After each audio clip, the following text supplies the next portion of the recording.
de la nueva. Muy bien, queridos. Estamos conectados. Vamos a compartirles la pantalla.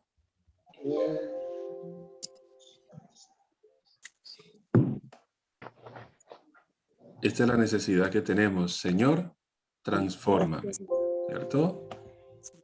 Señor, Ahí está el texto. Urgente necesidad.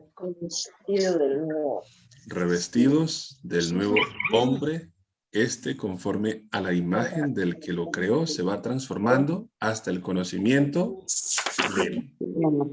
Muy bien, vamos entonces a analizar un pensamiento que se encuentra en Patriarcas y Profetas, página 175. Dice de la siguiente manera: la transformación del carácter es para el mundo el testimonio de que Cristo mora en el creyente. Al sujetar los pensamientos y deseos a la voluntad de Cristo, el Espíritu de Dios produce nueva vida en el hombre y el hombre interior queda renovado a la imagen de Dios. Hombres y mujeres débiles y errantes demuestran al mundo que el poder redentor de la gracia puede desarrollar el carácter deficiente en forma simétrica para hacerlo llevar abundantes frutos. Amén. ¿Qué quiere decir esto? Este pensamiento está basado en el pasaje bíblico de Colosenses 3:10. El Colosenses 3:10 está hablando de un nuevo hombre, está hablando de una imagen y está hablando de una transformación, ¿correcto? Entonces, anteriormente analizamos el concepto de transformación. Ahora entonces vamos a continuar. La transformación. ¿Qué dijimos que es la transformación?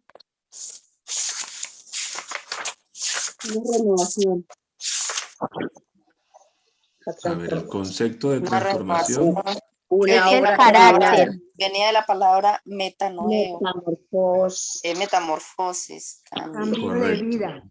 Muy bien, entonces Cambio de eso hábitos. es. Entonces, la transformación. Pero cuando se habla de transformación, ¿qué es lo que realmente es transformado en esta tierra? Aquí lo está explicando. Del De carácter. carácter. Muy bien. Entonces, cuando le decimos al Señor, Señor, transfórmame, esa transformación se está enfocando es en el carácter. No es no es las piernas, no es las manos, no es el riñón, no es el hígado. Eso tiene que ver con el carácter. Bueno, vamos a ir profundizando este concepto.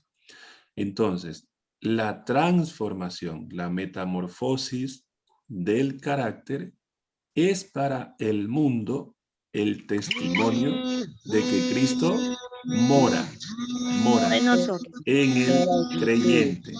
¿Correcto? Sí. Muy bien.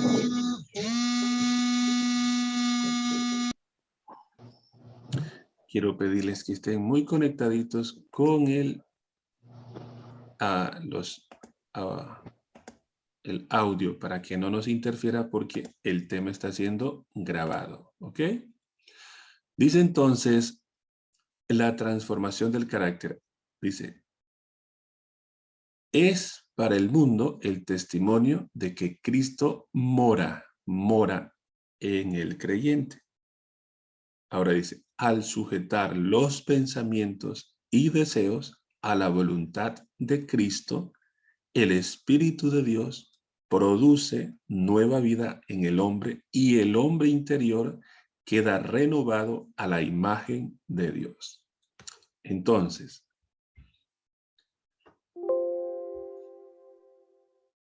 Cristo dice que mora en el creyente, ¿correcto? Ahora, ¿qué tiene que ver eso con morar? ¿De qué manera Cristo mora en el creyente? ustedes saben que Jesús es un Dios invisible. Entonces, eso es importante que analicemos esos conceptos. Cristo mora en mí, pero cuando le decimos a Cristo que more en mí, ¿qué es lo que estamos, a qué nos estamos refiriendo? Entonces, tiene que ver con su imagen y con su carácter. Entonces, ¿dónde mora Cristo?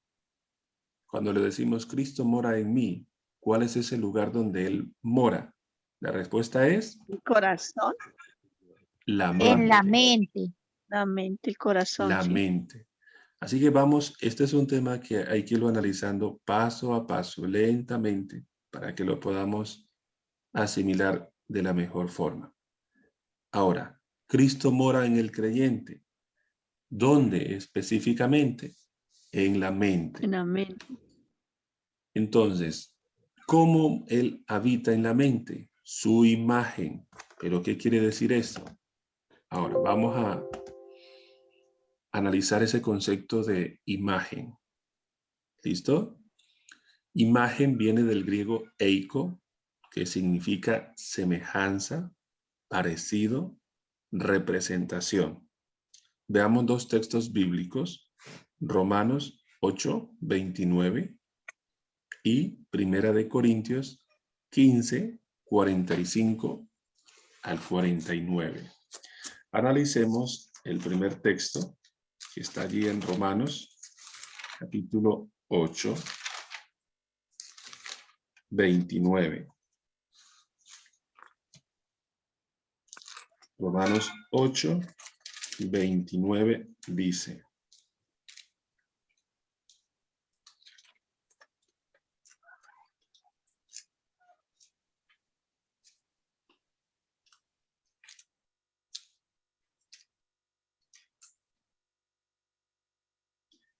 porque a los que antes conoció, también los predestinó para que fuesen hechos conforme a la imagen de su Hijo, para que Él sea el primogénito entre muchos hermanos. Entonces, cuando Dios conoce a alguien, lo predestina, le determina eternidad, pero tienen que ser hechos conforme a la imagen de su Hijo. ¿Quién es su Hijo? Jesús. Por eso es importante que analicemos este concepto, el concepto de imagen. Apocalipsis nos ayuda a comprender mejor este concepto de imagen. En Apocalipsis 13 describe una falsa trinidad. Usted y yo creemos en el Padre, el Hijo y el Espíritu Santo. Y el enemigo ha creado una trinidad falsa que se describe en Apocalipsis 13. Así que vamos a Apocalipsis 13 a hacer un pequeño repaso de esa trinidad falsa. ¿Ok? Dice de la siguiente manera, el versículo 1, Apocalipsis 13, 1. Me paré sobre la arena del mar y vi subir del mar una bestia que tenía 7 cabezas y 10 cuernos, y en sus cuernos 10 diademas, y sobre sus cabezas un nombre blasfemo. Y la bestia que vi era semejante a un leopardo, y sus pies como de oso, y su boca como boca de león. Y el dragón le dio su poder y su trono y grande autoridad. Esa es la primera bestia que aparece allí con un dragón que le da autoridad. Vamos entonces al versículo 11. Estamos en el capítulo 13, versículo 11. Dice el versículo 11. Después vi otra bestia que subía de la tierra. y tenía 2 cuernos semejantes a los de un cordero, pero hablaba como dragón. Y ejerce toda la autoridad de la primera bestia en presencia de ella, y hace que la tierra y los moradores de ella adoren a la primera bestia, cuya herida mortal fue sanada. Entonces, Apocalipsis 13 describe 2 bestias y un dragón, ¿correcto? Entonces, aquí encontramos la falsa Trinidad y analizamos que aquí aparece el concepto de imagen, ¿ok? Especialmente, por ejemplo, dice la segunda bestia, dice que ejerce la autoridad de la primera bestia, cuya herida mortal fue sanada. ¿A quién representa el dragón? La primera bestia y la segunda bestia. Para poder entender mejor esto, entonces, el conflicto de los siglos describe la explicación de esta Trinidad falsa y dice que el dragón es Satanás. Eso es lo que dice Apocalipsis 12:9.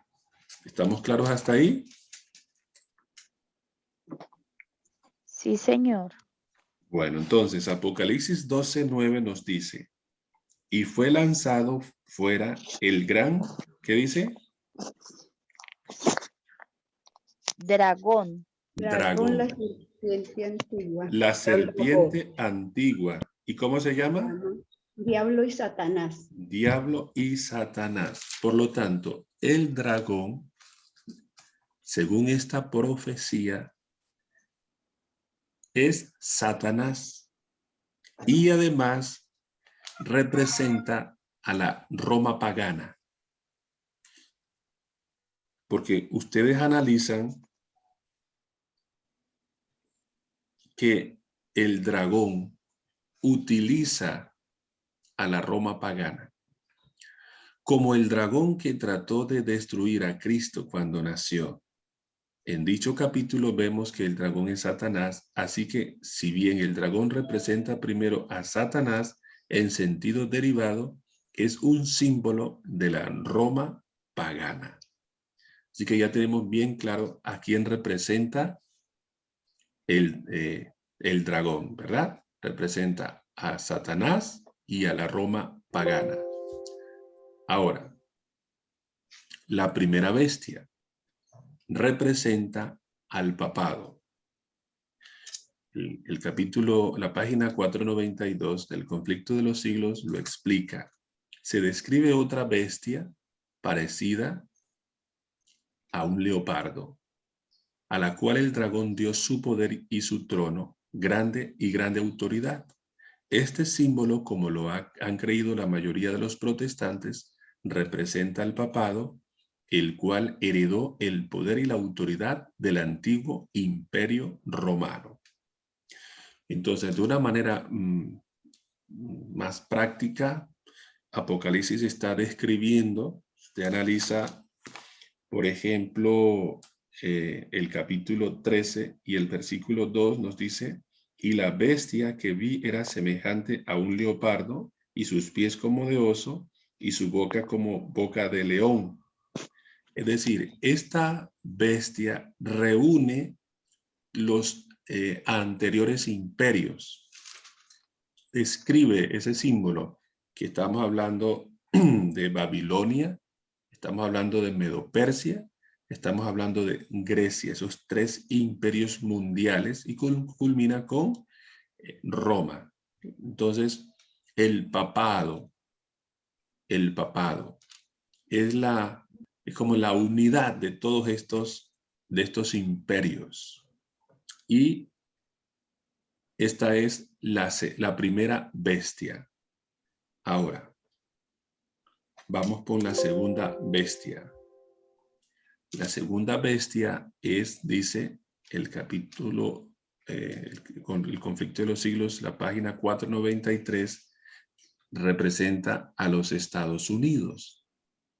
Ahora, ¿cuál era, dice el capítulo, cuál era en 1798 la nación del Nuevo Mundo cuyo poder estuviera entonces desarrollándose de modo que se anunciara como nación fuerte y grande, capaz de llamar la atención del mundo? La aplicación del símbolo no admite duda alguna. Una nación y solo una responde a los datos y rasgos característicos de esta profecía. No hay duda de que se trata aquí de los Estados Unidos de Norteamérica. Y sigue diciendo. Vamos a explicar un poco este concepto aquí de la segunda bestia. La imagen es la unión entre el poder político y el poder religioso. Pero, ¿qué es la imagen de la bestia?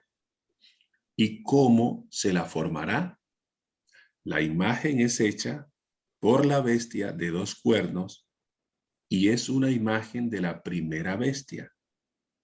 Así que para saber a qué se asemeja la imagen y cómo será formada, debemos estudiar los rasgos característicos de la misma bestia, el papado. Y sigue diciendo, cuando la iglesia primitiva se corrompió al apartarse de la sencillez del evangelio y al aceptar costumbres y ritos paganos, perdió el poder, el espíritu y el poder de Dios, y para dominar las conciencias buscó el apoyo del poder civil.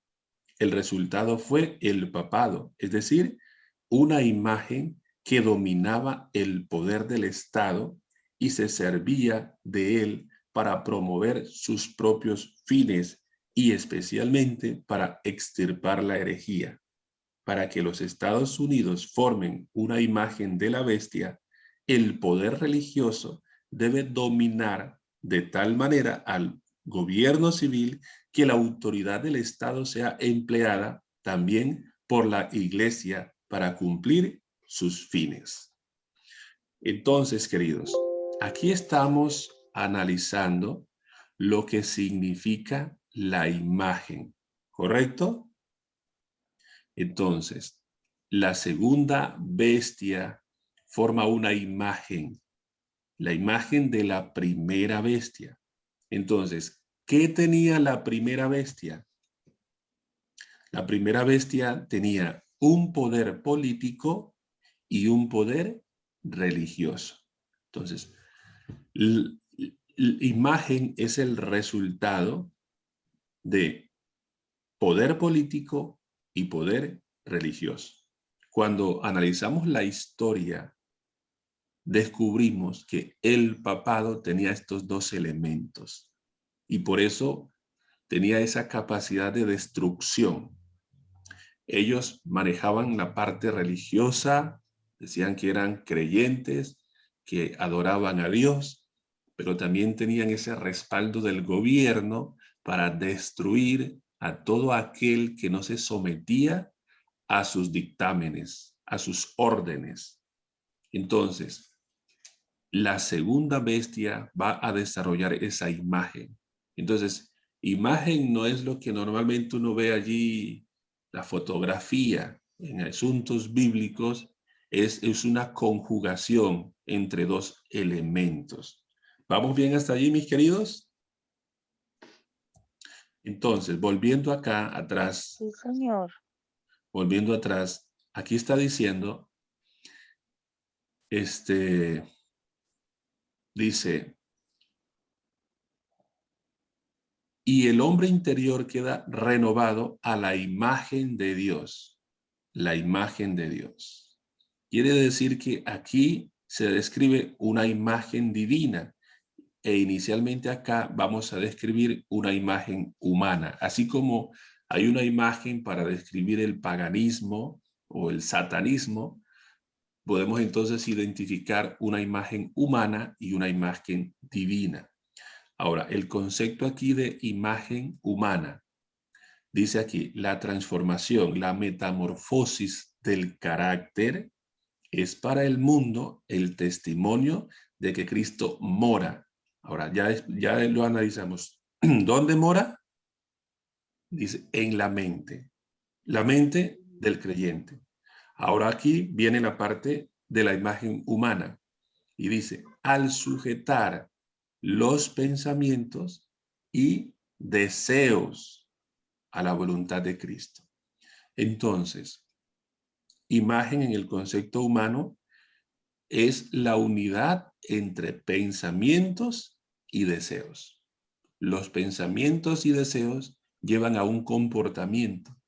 Y lo que Patriarca y Profeta nos está aquí afirmando es que los pensamientos y deseos, esas ideas que llegan a nuestra cabeza, que normalmente son negativas, esos deseos es lo que nos inclina, nos lleva, nos motiva a hacer cosas.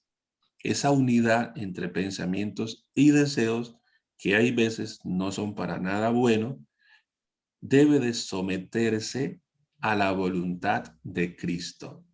Y cuando hablamos de la voluntad de Cristo, estamos hablando de la imagen de Cristo. Bueno, vamos a ir de a poquito, mis queridos, porque sí, es la manera de poder interiorizar estos conceptos, pero hasta aquí tenemos claro, Dios quiere transformar. ¿Y qué es transformar? Metanoeo, metamorfosis. La metamorfosis produce dolor, pero ese dolor es necesario para llevarnos a un cambio. ¿Estamos de acuerdo? Amén. Ahora, Amén. Amén. ¿dónde se Amén. produce, Amén. dónde se produce esa metamorfosis? Amén. En nuestra mente. En nuestra Amén. mente. En la mente. En nuestra Nuestra mente. mente. Se produce ¿Y en qué la se debe, mente, y qué debe producirse en la mente? ¿Qué se debe formar en la mente? la Los imagen, el cambio de pensamientos carácter, y el deseo. cambio de carácter. Muy bien, muy bien, muy bien. La imagen de Dios. Es La decir, imagen. nosotros tenemos que, nuestra imagen debe de someterse a la imagen de Dios. Y Sí, nuestra señor. imagen, más que una parte física, mano, porque hay personas que no tienen manos, hay personas que no tienen pies. Ustedes conocen, este es el señor Nick, creo que es Nick. Él es un tronquito porque no tiene ni manos, ni brazos, ni pies. Es un tronquito. Pero es un hombre que bendice a millones de personas. Entonces no nos estamos refiriendo a manos, nos estamos refiriendo a la unidad entre los pensamientos y los deseos. En otras palabras, donde más necesitamos trabajar, donde más necesitamos concentrarnos, tiene que ver con nuestros pensamientos y con nuestros deseos. Y aquí el pensamiento nos dice, el pensamiento de Elena White, que los pensamientos y deseos deben someterse a la voluntad de Cristo. Nuestros pensamientos y deseos, que siempre nos llevan a lo malo y a lo negativo, deben someterse a la imagen de Cristo. Vamos a dejarlo hasta allí, porque el tiempo se nos fue. Y vamos entonces a pasar con la lección de escuela sabática. ¿Hasta aquí estamos claros, mis queridos? Sí, Amén. pastor. Amén, Muy pastor. bien. Entonces, realmente es cierto, nosotros tenemos muchos problemas con nuestros pensamientos y con nuestros deseos. Realmente ese es el punto más importante que necesitamos trabajar y ese debe ser nuestro motivo de oración y principalmente debe estar centrado. Vamos a orar durante todos estos días, a pedirle al Señor que nos ayude a trabajar con nuestros pensamientos y nuestros deseos, porque ahí está nuestra imagen y que esa imagen se la vamos a entregar a Cristo. Vamos a someternos a Cristo. Amén. Amén. Amén. Muy bien. Amén. Bueno, queridos, vamos a orar. Ya está aquí con nosotros el pastor Erling. Vamos a inclinar el rostro y vamos a pedir la dirección del Señor. Querido Dios que estás en los cielos, te agradecemos porque a pesar de nuestras heridas, de nuestros errores, tu Espíritu Santo nos sigue brindando esa luz, nos sigue brindando también información para que nos podamos conocer mejor a nosotros mismos, podamos analizar qué es lo que sucede en nuestras vidas. También, cuál es la manera correcta de acercarnos a ti, cómo se puede producir esos cambios en nuestras vidas. Padre, tómanos como enteramente tuyos. Y en esta hora, Señor, queremos someter nuestros pensamientos y nuestros deseos a la voluntad de Cristo. Denos esa capacidad en este día. Denos ese dominio propio para que nuestros pensamientos y nuestros deseos estén sometidos a la voluntad de Cristo. Pedimos, Señor, en esta hora que dirija la siguiente sección, que nos dé sabiduría, dirija al pastor Erling, exposición de la lección de escuela sabática, y que de esta manera podamos ser edificados en esta hora. Gracias, Señor, por perdonar nuestros pecados. Gracias por esta mañana. En el nombre de Jesús. Amén. Amén. Amén. Amén. Mis apreciados damas y caballeros, permítanme presentarles a un distinguido amigo y compañero, el pastor Erling. Pastor Erling, el Señor me lo bendiga grandemente. El pastor Erling, bueno, es compañero de la maestría. Él trabaja en la misión surandina, que queda sede allí en Neiva, Huila. Además de ser pastor de distrito, también es el departamental de jóvenes de la misión. Y no sé qué otros cargos tenga pastor Erling, pero es un hombre que Dios utiliza mucho. Es un hombre bendecido por el Señor. Tiene el don de la enseñanza. Dios lo ha usado y lo sigue usando de manera muy especial. Así que, hermanos, tenemos ese privilegio de contar con un hombre que el Señor dirige en su obra. Así que, pastor Erling, gracias por aceptar ese llamado, esa invitación. El pastor Erling va a estar con nosotros a partir de hoy lunes hasta el viernes. Así que vamos a ser deleitados con la exposición de la lección de escuela sabática. Pastor Erling, Dios me le bendiga. ¿Cuántos hermanos le damos la bienvenida, el saludo al pastor Erling? Buenos días, pastor Erling. Que Dios lo bendiga. pastor. Bienvenido. Pastor. Dios lo bendiga. Muy galante. Bienvenido. Bendiga, pastor, y bienvenido aquí al grupo. Amén. Muchas gracias. Bien. Gracias, pastor, por la invitación que nos hace.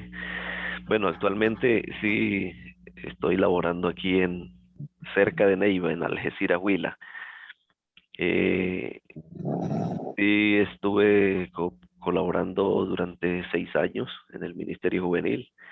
Ya este año pasó el Ministerio Juvenil a manos de otro compañero, así que estoy con el mejor cargo, y es el de pastor distrital. Amén, amén. Bueno, vamos a iniciar esta mañana con la lección. Me gusta hacer un breve repaso del texto para memorizar. Creo que es muy importante que nosotros analicemos cada día ese texto, porque siempre lo he dicho, el texto para memorizar es el núcleo. Es el núcleo de la lección, es el texto del que va a girar la lección de escuela sabática. Si meditamos un poco más en el texto para memorizar, pues hay un ruido por allí. Hay un ruido por allí de fondo, no sé. Bueno, si tratamos de profundizar un poco más en el texto, vamos a tener entonces un panorama mucho más amplio de lo que es la lección. Entonces, hay un título general que es ¿por qué nación grande hay? Es una pregunta retórica. Y esa pregunta pues prácticamente se responde sola. ¿Qué nación grande hay? Es el Señor diciendo, no hay ninguna otra. O sea, no hay ninguna otra nación tan grande. Así que el texto de Deuteronomio 4:8 dice, ¿y qué nación grande hay que tenga estatutos y juicios justos, como es toda esta ley que yo pongo hoy delante de vosotros? Y realmente el texto aquí nos está diciendo, la grandeza que tenía la nación eran los estatutos y los decretos que Dios había puesto en ellos. Esa era la grandeza que esa nación tenía. Y la grandeza, inmerso en esa grandeza, está el hecho de que Dios hubiese escogido esa nación como su objeto de amor y también como el depositario de esas leyes y esos estatutos. Eso era lo que iba a hacer grande las naciones. Así que la lección de hoy viene hablando de un episodio y fue el episodio de Baal Peor. Nosotros leemos en Números 25, 1 al 15. Se encuentra el relato y por cuestión del tiempo no lo vamos a leer, pero ustedes yo los invito, es parte de la lección y debe ser leído allí en casa. Así que les invito para que lo lean, pero les digo un poco, en Números 25, 1 al 15 habla de ese desvío, de ese descalabro que sufrió el pueblo de Israel cuando acudieron a Baal Peor. Y Baal Peor fue una fiesta que había en honor a Baal. Estuvieron allí los israelitas, fornicaron y luego se embriagaron y luego entonces eh, ofrecieron culto también a Baal. Esto pues obviamente trajo muchas consecuencias terribles dentro del pueblo, desde el abandono de Dios, ¿no? El abandono espiritual, como también una mortandad como consecuencia de ese desvío. Así que el texto dice en Deuteronomio 4, 3 y 4, los hijos de Israel se les imparte un poquito más de su lección de historia, que hará las veces de recordatorio del pasado y de cualquier verdad espiritual y práctica para que en lo posible aprendan de él. Y aunque no está en la lección, yo evoco aquí Romanos 15:4, que dice las cosas que se escribieron antes para nuestra enseñanza se escribieron. Realmente esa misma dinámica de la cual habla Romanos 15:4 la utiliza Moisés, porque en Deuteronomios, esos capítulos 3, capítulo 4, versos 3 y 4, habla de esa historia, les recuerda de esa historia que los hijos de Israel no debían olvidar. Nosotros necesitamos entender algo y es que nunca debemos perder la historia. El perder la historia nos va a hacer perder por lo menos 3 cosas.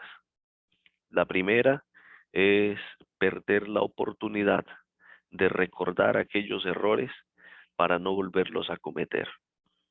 El segundo es perder la identidad como pueblo. Y la tercera es perder el privilegio de entender cómo Dios ha dirigido nuestra vida en el pasado. Y eso nos ayudará a ver que Dios nos seguirá dirigiendo en el futuro. Entonces, cuando Moisés trata de decirle nuevamente la historia al pueblo de Israel, no se lo está diciendo para recriminarles y para decirles, mire, ustedes son unos pecadores, en el pasado hicieron esto. Está hablándoles para que esto sea una advertencia y de que ellos no vayan a caer en el mismo error. Así que ahí cobra sentido el texto que les digo, Romanos 15:4, las cosas que se escribieron antes para nuestra enseñanza se escribieron, a fin de que por la paciencia y la consolación de las escrituras tengamos esperanza. Esta historia, que de manera verbal Moisés la narra, lo está haciendo con un propósito, y es el objetivo de enseñarle a Israel que Dios tenía un propósito con ellos y que no podían desviarse de ese propósito. Esa historia a nosotros también nos deja hoy una enseñanza. Mire, el texto dice, aunque la palabra fornicar a menudo tiene un significado espiritual, ya que Israel iba tras los dioses y las prácticas paganos, en este caso el lenguaje sugiere que era un pecado sexual, al menos al principio. Aquí nuevamente Satanás se aprovechó de la naturaleza humana caída al utilizar a las mujeres paganas para seducir a los hombres, quienes obviamente se dejaron seducir. Sin duda el acto de fornicación física degeneró también en fornicación espiritual. Esta lección que nos brinda este texto de hoy, o esta historia, es la siguiente. Hay una fuerte conexión entre lo que hacemos físicamente y los resultados espirituales. A veces nosotros, aquí dentro de nuestra concepción occidental, tratamos de hacer una separación entre la vida cotidiana y la vida cristiana. Entonces a veces podemos nosotros estar tan engañados de pensar que lo que hago en mi vida cotidiana no influye en mi vida espiritual. Y a veces oramos de esa manera: Señor, bendice mi vida espiritual.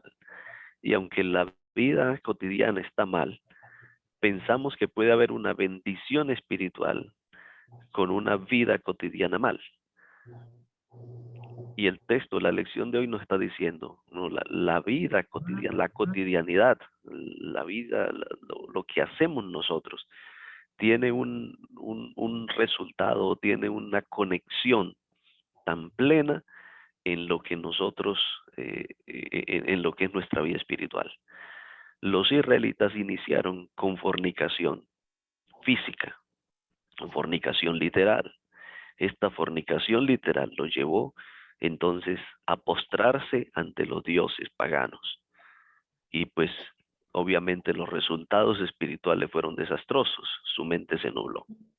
Todo lo que nosotros hacemos en nuestro plano físico, en nuestro plano material, de alguna manera repercute en nuestro plano espiritual.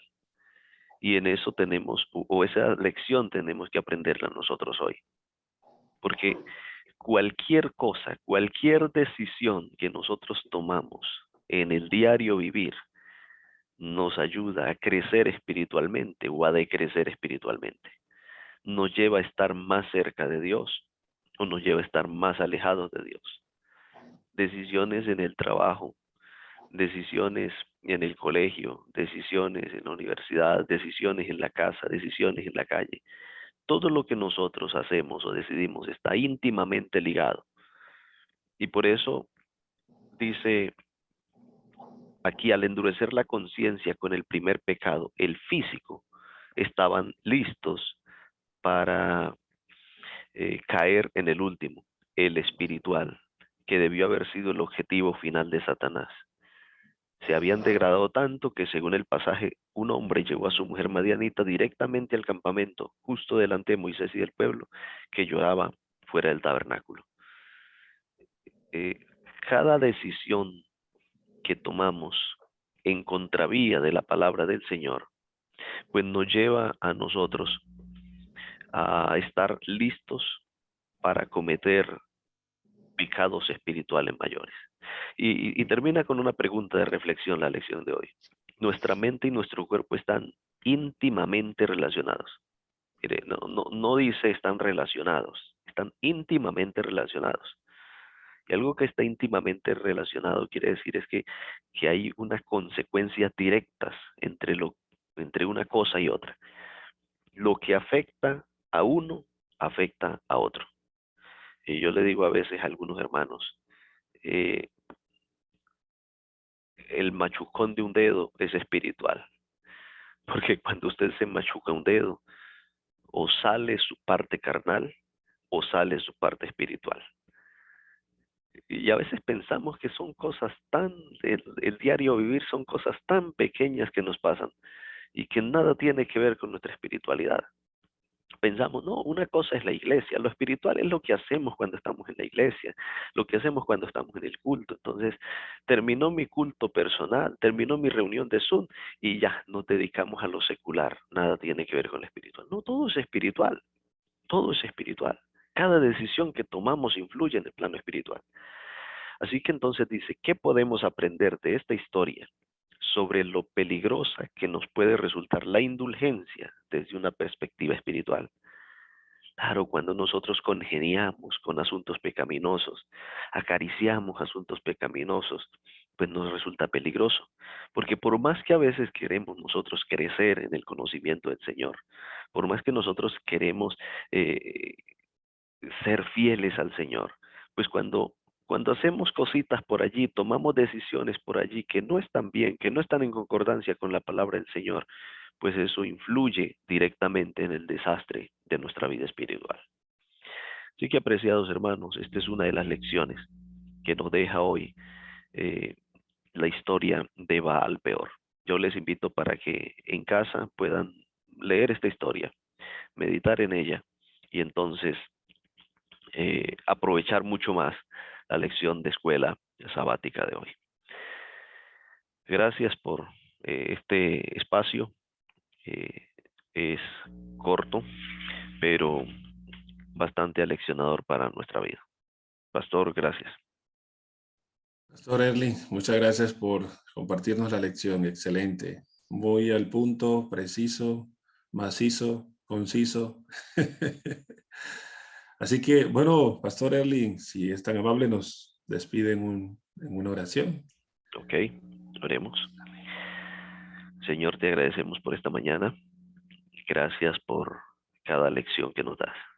Que nos la das para nuestro crecimiento. Ayúdanos a no ser indiferentes a tu palabra.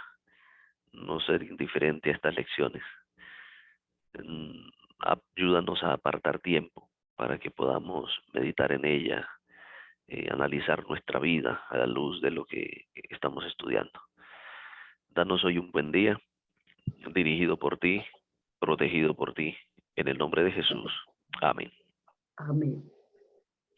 Dios les bendiga, hermanos. Amén. Amén. Amén, amén. Gracias, pastor. Gracias, pastor. Muy amable. Amén. ¿Cuánto estamos agradecidos en esta hora con el Pastor Amén. Erling Amén. Ortiz? Muchas Amén, gracias, amén. pastor. Dios los bendiga.